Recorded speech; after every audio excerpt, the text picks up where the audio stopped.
नमस्कार, बीएसटीवी का खास बुलेटिन दो का दम देख रहे हैं आप। आपके साथ मैं हूं कृतिका मिश्रा। बात करेंगे दो के दम में एक बड़ी सियासी खबर की।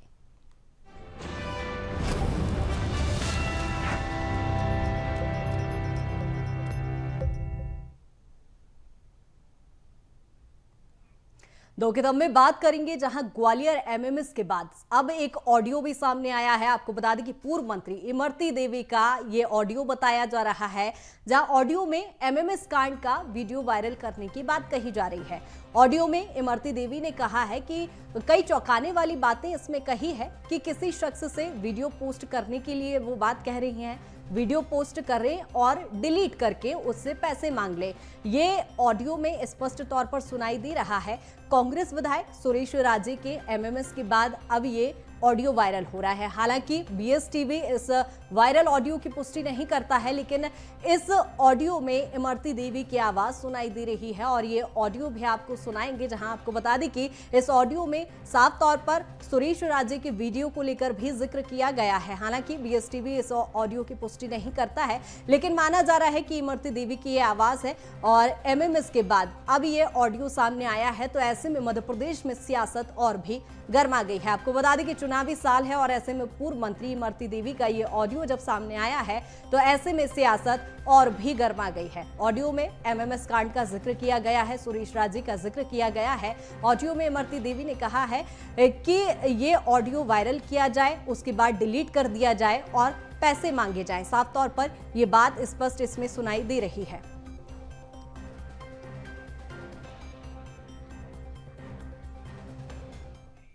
और इसी पर चर्चा के लिए हमारे साथ सहयोगी भोपाल से मनोज जुड़ गए हैं और प्रहलाद भी हमारे साथ ग्वालियर से जुड़ गए हैं। पहले प्रहलाद, आपका ही रुख करूंगी।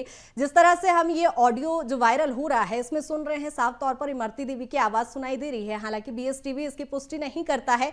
क्या कुछ ये पूरा मामला है, समझने की कोशिश करेंगे। देखिए, अभी कुछ दिन पहले ही जो डबरा से विधायक हैं कांग्रेस के सुरेश राजे, उनका एक एमएमएस वायरल हुआ है और उसके बाद से कांग्रेस बचाव की मुद्रा में है। अब उसके कुछ दिन बाद अब ये ऑडियो जो कथित रूप से कहा जा रहा है कि इमरती देवी का है, जिसमें वो इस जो एमएमएस है, जो वीडियो है, उसे एक शख्स से ये बात कह रही है कि पहले आप उन्हें भेजिए, उसके बाद इस वीडियो को डिलीट कर दीजिए और पैसे की मांग करिए। तो उसके बाद वो कहती हैं कि सुरेश राजे के खिलाफ वहां पर माहौल कांग्रेस के पक्ष में नहीं है, वहां के तमाम कार्यकर्ता उनसे नाराज हैं और ऐसे में वो ये भी कह रही हैं उस ऑडियो में कि सुरेश राजे प्रचार ना करें, टिकट ना मांगे, क्षेत्र में ना जाएं, यानी शांत पड़ जाएं। तो इससे कुछ तस्वीर इस तरह से स्पष्ट होती है कि ये पूरा जो खेल रचा गया है वो सियासी खेल है और एक दूसरे को सहमत देने की ये कवायद है। हालांकि इस ऑडियो के आने के बाद क्या कुछ अब बीजेपी की ओर से कहा जाएगा और क्या कुछ जिनका ये ऑडियो कहा जा रहा है वो क्या कुछ कहती हैं, लेकिन फिलहाल जो ऑडियो है उससे सियासी भूचाल तो आया है। इस ऑडियो का सीधे तौर पर जो लिंकअप देखा जा रहा है वो वायरल एमएमएस जो कांग्रेस विधायक डबरा से, जो कांग्रेस के विधायक हैं, सुरेश राजे से जोड़कर देखा जा रहा है। हमारे साथ जो ग्वालियर ग्रामीण के जो जिला संगठन मंत्री हैं रविंद्र सिंह चौहान, वो मौजूद हैं। एक एमएमएस वायरल हुआ आपके विधायक डबरा से जो सुरेश राजे हैं उनका, उसके बाद एक ऑडियो अभी इमरती देवी का आया है कथित रूप से, हालांकि हम उसकी पुष्टि नहीं करते। वो कह रही हैं कि आप वीडियो भेजिए, वीडियो को डिलीट करिए और पैसे की मांग करिए। जिस तरह के आरोप सुरेश राजे लगा रहे थे कि उनसे वीडियो के एवज में पैसे की मांग की गई थी, कैसे देखते हैं आप इसे? ये चुनावी राजनीतिक साजिश है, क्योंकि डबरा विधानसभा में कांग्रेस के प्रत्याशी की जीत सुनिश्चित थी। सुरेश राजे के कार व्यवहार से भयभीत होकर भाजपा के तथाकथित लोगों द्वारा साजिश रचकर हमारे विधायक सुरेश राजे को बदनाम करने की दृष्टि से और माननीय जैसा एमएमएस में चल रहा है, पूर्व मंत्री जी जो कह रही हैं, हम लोगों को बड़ा अफसोस है कि वो कांग्रेस पार्टी में बरसों कार्यकर्ता रहीं, कांग्रेस पार्टी की ब्लॉक अध्यक्ष रहीं, कांग्रेस पार्टी की मंत्री रहीं, कांग्रेस की एमएलए रहीं। उनको इस तरह की नीचता की हरकत नहीं करना चाहिए थी और जहाँ तक सुरेश राजे का पहला सवाल प्रवीण है बोल रहा हूं, तो मैं सुरेश रोकूंगा राजे आपको को अगर मेरी आवाज आप तक पहुंच रही हो तो। मैं केवल आपसे यह समझना चाहता हूं, दो चीजें इस पूरे मसले में महत्वपूर्ण है कि क्या इमरती देवी ने अभी तक इस पर कुछ रिएक्शन दिया, आपकी कोई बात हो पाई हो, या आप प्रयास करिए अगर बात नहीं हुई तो, नंबर एक। और नंबर दो कि क्या इस पूरे, अगर हम साजिश या षड्यंत्र जो भी कहें, तो इमरती पहले दिन से शामिल थी या फिर वीडियो आने के बाद, वो एमएमएस आने के बाद शामिल हुई? ये दो सवाल महत्वपूर्ण है। प्रहलाद। बिल्कुल सर, देखिए ये अभी ऑडियो सामने आया है और इसके बाद हमने कोशिश की है उनसे बातचीत करने की, लेकिन अभी तक हमारा संपर्क नहीं हो पाया है।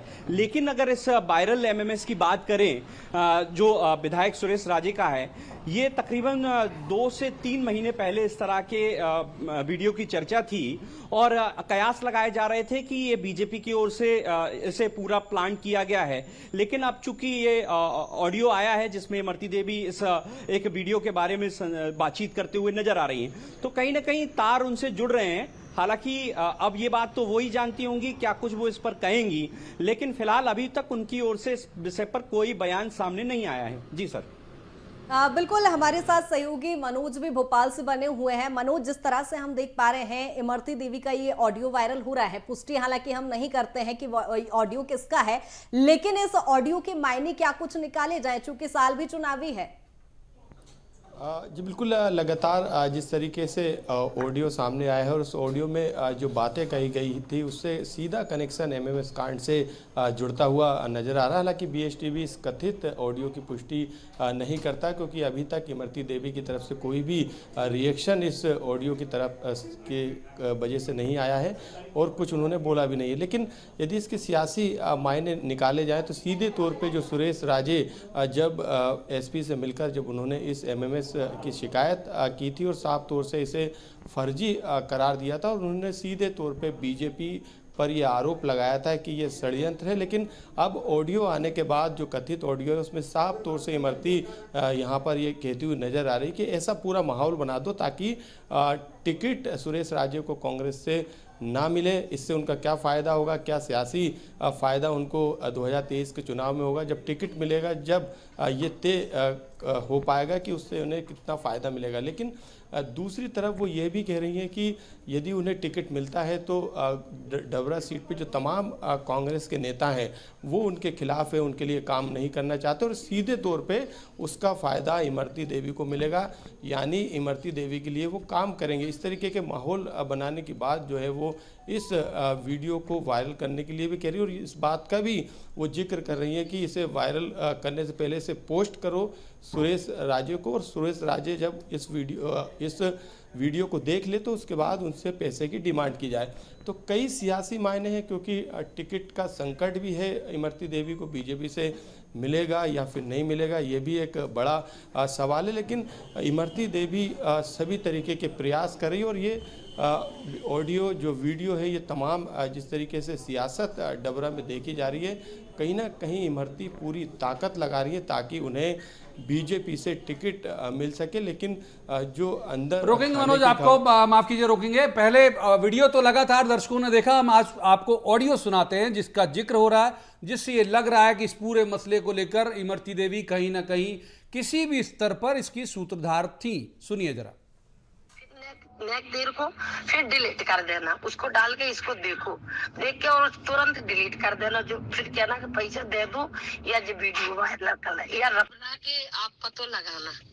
एक अशोक पाराशर छोड़ के जितने भी कांग्रेसी है पतो लगाना, पूरे कांग्रेसी जाके खिलाफ है कि अगर जाए टिकट मिलो तो एक भी कांग्रेसी जा का काम नहीं करेंगे, सब इमरती देवी का काम करेंगे। चुनाव में ना ज्यादा वो करे और ना का ज्यादा जाया और ना टिकट में, इतनी बात क्या तो हमें पता लगा, फिर हमसे लोगों ने सबने कह दी कि वो गलत है। नन्या तो फिर नेक देर को फिर डिलीट कर देना, उसको डाल के इसको देखो, देख के और तुरंत डिलीट कर देना। जो फिर कहना कि पैसा दे दो या जो वीडियो वायरल करना या रखना के आप पतो लगाना। जो शब्द हैं वो पूरी तरह ये बता रहे हैं कि इमरती चाहती ये हैं कि जब ये वीडियो वायरल हो तो जो व्यक्ति हैं सुरेश राजे वो किसी को मुंह नहीं दिखा सके, तो जाहिर है कि जब बाहर नहीं निकल पाएंगे तो टिकट कैसे मांगेंगे, तो वो टिकट नहीं मांग सके। जो मंतव्य है वो बहुत क्लियर हो रहा है। बार बार हम ये कह रहे हैं कि बीएसटी टीवी इस ऑडियो की भी पुष्टि नहीं करता कि ये ऑडियो इमरती का है या नहीं, लेकिन कई बार हमने भी इंटरव्यू किया है इमरती देवी का, आवाज इमरती देवी की तरह ही लग रही है, जिसमें वो ये कह रही हैं कि इसको इस तरह से प्रचारित किया जाए ताकि सुरेश राजे कहीं मुंह दिखाने लायक नहीं रहे। शब्द ये नहीं थे, भाव यही थे कि वो बाहर भी नहीं निकले, टिकट भी नहीं मांगे। एक बार मनोज का रुख करते हैं। मनोज, आप बहुत लंबे वक्त से क्राइम कवर कर रहे हो, ऐसे ऑडियो या वीडियो की फॉरेंसिक जांच होती है, पुलिस उसमें इंटरवीन करती है और फिर जांच करती है, लेकिन जब इस मसले में कहीं कोई कंप्लेंट नहीं है तो इस वीडियो की जो वैधता है वो कैसे जांची जाएगी, कैसे इसे परखा जाएगा कि वीडियो और ऑडियो दोनों उसी व्यक्ति के हैं जो उनमें दिखते हुए, बोलते हुए या एक्ट करते हुए दिख रहे हैं? जी बिल्कुल, क्योंकि जो एमएमएस आया था उसकी शिकायत सुरेश राजे के द्वारा की गई। हालांकि अभी तक इस पूरे मामले में जो बीजेपी पर सुरेश राजे ने आरोप लगाए हैं उस पर किसी भी तरीके के बयान जो है पुलिस के द्वारा दर्ज नहीं किए गए। हो सकता है कि 2023 का पूरा चुनाव कंप्लीट हो जाए, सरकार भी किसकी आएगी ये भी सामने आ जाएगा, लेकिन हो सकता है कि इस दौरान ये जांच पूरी ना हो पाए, क्योंकि लगातार जिस तरीके के आरोप लगाए जा रहे हैं उस पर पुलिस अपने स्तर पर जांच कर रही है, लेकिन निष्कर्ष हो सकता है कि 2023 के बाद सामने आए। इसी तरीके से अब ऑडियो को लेके जरूर कांग्रेस शिकायत करेगी और अब ये आरोप लगाएगी इस ऑडियो के द्वारा जब लिखित में शिकायत पुलिस या किसी दूसरी एजेंसी से की जाएगी और कहा जाएगा इस शिकायत में कि ये पूरा जो षड्यंत्र है जिसको लेके हम पहले एमएमएस कांड की शिकायत कर चुके, खुद सुरेश राजेश की शिकायत करेंगे और कहीं ना कहीं इस मैसेज को जनता के बीच में ले जाने की भी कोशिश करेंगे और पुलिस को और अधिकारियों को बताने की कोशिश करेंगे कि ये पूरा जो षड्यंत्र है, जो साजिश है, जो स्क्रिप्ट है वो इमरती देवी के लिए राजनीतिक फायदे के लिए रची गई है। मनोज, कहीं ना कहीं अब ये मामला तूल पकड़ते दिखाई दे रहा है और आखिर ये मामला उठा कैसे है वो भी समझने की कोशिश कर लेते हैं, क्योंकि आपको बताते चले इमरती देवी और सुरेश राजे कहीं ना कहीं प्रतिद्वंदी भी हैं और संबंधी भी बताए जाते हैं। आपको ये भी बताते चलते हैं जब 5 साल पहले जिस सुरेश राजे को इमरती देवी कांग्रेस में लेकर आई थी वही इमरती देवी ने उपचुनाव में उन्हें मात दी थी। डबरा विधानसभा से कांग्रेस प्रत्याशी सुरेश राजे ने भाजपा उम्मीदवार और मंत्री इमरती देवी को करारी शिकस्त दी थी। राजे रिश्ते में इमरती देवी के समधी भी लगते हैं और डबरा के रामगढ़ निवासी सुरेश राजे किसान और व्यापारी भी हैं।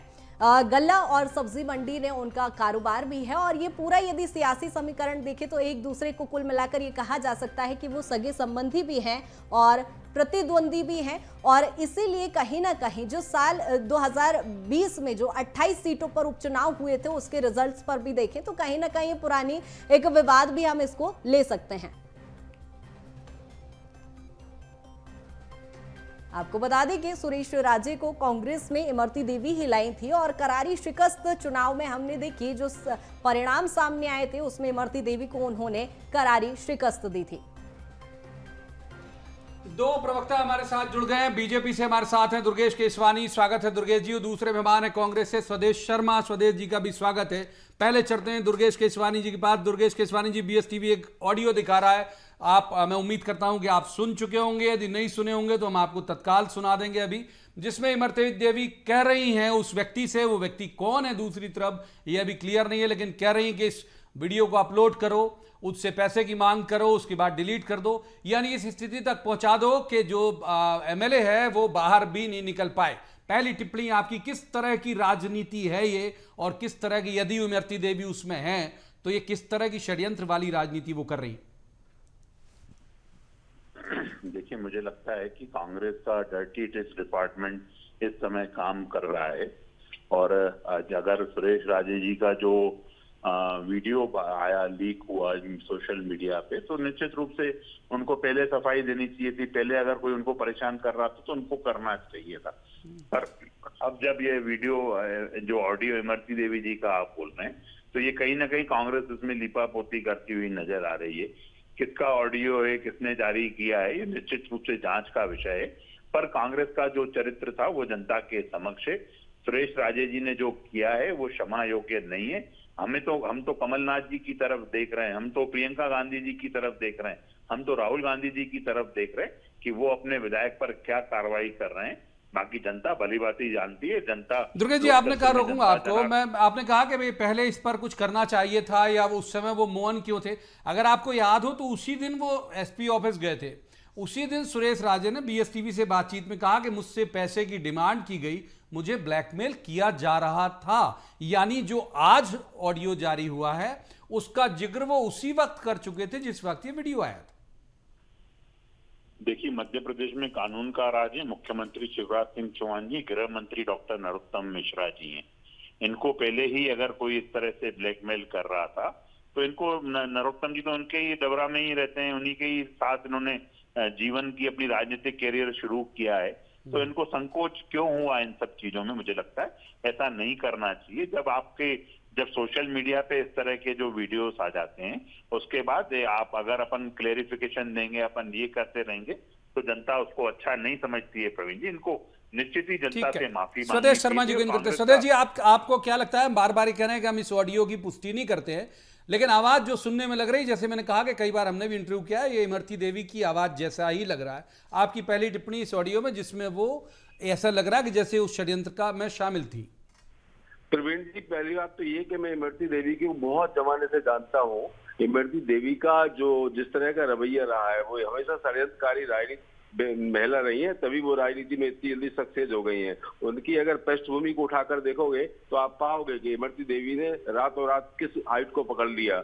इसके पीछे सबसे बड़ी बात है उनका खुरापाती दिमाग। अगर उन्होंने इस तरह की साजिश की है तो मैं समझता हूँ ये महिलाओं को, मध्य प्रदेश की कोई भी महिला नेत्री इस तरह की साजिश तो नहीं रख सकती। भारतीय जनता पार्टी को तो उनके खिलाफ कोई कार्रवाई करेगी नहीं, लेकिन हाँ ये जरूर है कि कांग्रेस जरूर न्याय का दरवाजा खटखटाएगी, कानून का सहारा लेगी। लेकिन हमें इस बात से बड़ी हंसी आती है कि हमारे प्रवक्ता महोदय बार बार कहते हैं जैसे प्रवीण दुबे जी को पता ना हो कि गृह मंत्री मध्य प्रदेश में कौन है, या स्वदेश शर्मा को पता ना हो कि गृह मंत्री कौन है, उनका नाम लेते हैं। लेकिन एक बात आपको रोकूंगा स्वदेश जी, हम केवल इस बात को लेके कि इस साजिश या इस षड्यंत्र का सूत्रधार कौन था, ये कह के जो पहला वाला वीडियो जो जारी हुआ था उसकी संजीदगी को कम नहीं कर सकते ना। वो भी तो एक बड़ा मसला है। तो पार्टी को तो दोनों चीजें देखनी पड़ेगी कि फंसाया भले ही किसी ने हो, साजिश भले ही किसी ने की हो, लेकिन आपके एमएलए इन्वॉल्व तो थे ना उसमें। देखिए, एमएलए इन्वॉल्व थे कि नहीं थे वो तो एमएलए ही बता सकेंगे। और उन्होंने अगर कार्रवाई करने की मांग की या उन्होंने आवेदन दिया, कानून का सहारा लिया, तो ये बात तय करती है कि वो इन्वॉल्व नहीं रहे होंगे। अब ये इस बात का सही जवाब तो वही दे सकते हैं, लेकिन हाँ इतना जरूर जानते हैं जैसे ऑडियो की कोई पुष्टि नहीं कर सकता, ऐसे ही वीडियो की भी मैं पुष्टि नहीं कर सकता। कुल मिला के ये तो कानून का विषय है, विशेषज्ञ ही जाने कि ऑडियो सही है और वीडियो सही है कि नहीं है। लेकिन अगर हाँ ये अगर उनका इमरती देवी का अगर गुल खिलाया हुआ है, उनकी अगर इमरती बनाई हुई है, तो मैं समझता हूँ ऐसी खराब इमरती नहीं बनाना चाहिए। एक बार दुर्गेश जी को इन कर लेते हैं। दुर्गेश जी, जहां तक मेरा संज्ञान है वो ये है कि भाई पुलिस खुद से तो इस पूरे मसले में कॉल लेती नहीं है। तो पहले तो चलिए कि कांग्रेस के एमएलए का एमएमएस था तो आपका रुचि लेना वाजिब भी नहीं था। अब तो आपकी लीडर मतलब सिंधिया जी के साथ आई हुई हैं और अब आपकी हो चुकी हैं, तो अब आपकी लीडर भी उसमें इन्वॉल्व हैं, तो कुछ अनुरोध करेंगे पुलिस से कि जांच करे प्रॉपर, वीडियो की भी और ऑडियो की भी। देखिए, निश्चित रूप से इस तरह के जो फर्जी डर्टी टैक्स डिपार्टमेंट कांग्रेस का काम कर रहा है, ये ऑडियो लीक करने के जो काम कर रहा है, निश्चित रूप से जांच का विषय है और जांच में दूध का दूध और पानी का पानी भी हो जाएगा। पर अपने आप पर लगे आरोपों को इस तरह से लीपापोती करने से जनता इसको अच्छा नहीं मानती है। इस तरह से आप उस चीज को सिर्फ उस लीपापोती करने के चक्कर में आपको तो जनता से क्षमा मांगनी चाहिए, कांग्रेस को मांगनी चाहिए कि इस तरह के कृत्य जो इनका मूल चरित्र है वो जनता के बीच उजागर हुआ है। और मुझे लगता है आने वाले समय में जनता इनको भली भांति जवाब देगी। जो ये डर्टी टैक्स डिपार्टमेंट इनके काम कर रहे हैं, जिस तरह से झूठ छल कपट और धोखे की राजनीति कांग्रेस कर रही है, उसको जनता मुंह तोड़ जवाब देगी। स्वदेश जी, जो उस दिन तो चलिए वो एसपी ऑफिस आके लौट गए, उन्होंने मेरे सर्वोत्तम संज्ञान के मुताबिक कोई एफआईआर की नहीं, वापस लौट गए। अब आप लोग प्रयास करेंगे क्या कि ऐसा कुछ हो, जांच हो विधिवत, क्योंकि पुलिस तो खुद से कॉल लेने से रही कि वीडियो असली है कि नकली है। जब तक कंप्लेंट जाएगी नहीं पुलिस जांच करेगी नहीं, और पुलिस के अलावा कोई नहीं बता सकता कि ये ऑडियो सही है या वीडियो सही है। इसका सही जवाब और माकूल जवाब तो मैं समझता हूँ नेतृत्व इसका अध्ययन करने के बाद दे पाएगा। हाँ, मैं इतना जरूर कहूंगा कि अगर वीडियो गलत है तो विधायक जी को इसकी कार्रवाई करने के लिए जरूर बोलना चाहिए।